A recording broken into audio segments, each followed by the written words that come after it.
जो साधना है वो ज्ञान, भक्ति और कर्म तीनों प्रकार की साधना है। योगाभ्यास कर्म में, क्रिया योग एक प्रकार से उसमें आता है। तो मनुष्य व्यक्ति के अलग अलग स्वभाव हैं। ये योग सबके लिए अनुकूल हो यह आवश्यक नहीं है।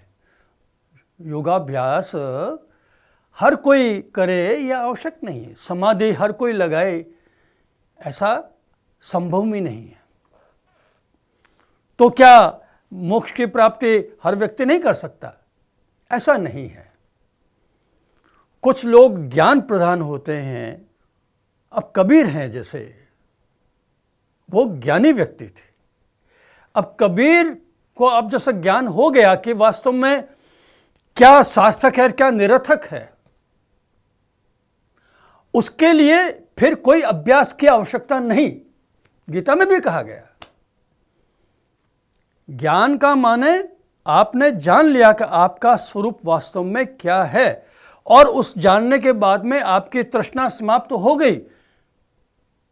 फिर आपको संसार में शरीर है, रहते हैं, और उस शरीर की निर्वाह के लिए जो कुछ जरूरी है वो आपने उसका उपभोग किया। राग नहीं है उन वस्तुओं के प्रति, पर आवश्यक है इसलिए उसका उपयोग किया। कबीर ऐसे ही थे, वो ज्ञानी हो गए, अब उनको किसी की आवश्यकता नहीं। तो ज्ञान मार्ग जो ऐसे स्वभाव वाले हैं, जो जिनका ज्ञान की ओर रुझान ज़्यादा जाता है, वो उनके लिए ज्ञान मार्ग का है। कर्म योगियों के लिए कर्म का मार्ग है।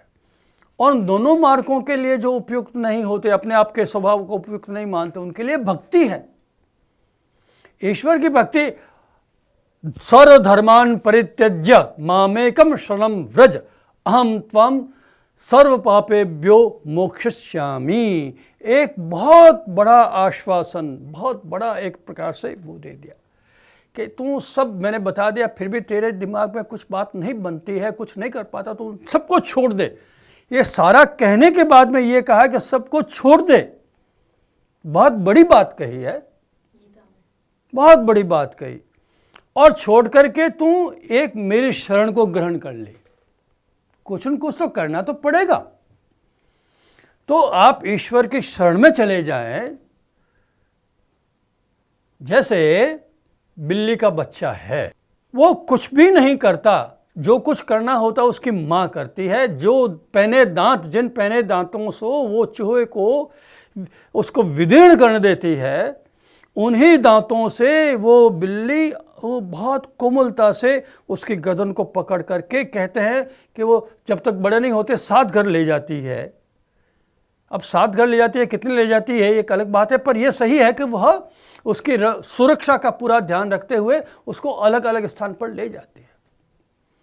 बिल्ली का बच्चा पूरी तरह से वह अपनी माँ पर निर्भर है। ऐसे ही आप ईश्वर की शरणागति को ग्रहण कर लें। यह अकर्मण्यता नहीं है। कोई ये कहे अकर्मण्यता नहीं है। यहाँ आपने अपने आप को छोड़ दिया। किस पर छोड़ दिया? ईश्वर पर छोड़ दिया। और यहाँ तक कि आप अपने जीवन पर भी ये कहेंगे नहीं, मैं तो ईश्वर है वो सब कुछ कर। जब इतना विश्वास यदि हो जाता है तो ये भी सच मानिए कि फिर जो कुछ करना है वो योगक्षेम का वहन ईश्वर करता है। तो ऐसी प्रपत्ति, ऐसी भक्ति भी एक साधन है ईश्वर का। कीर्तन भी साधन है।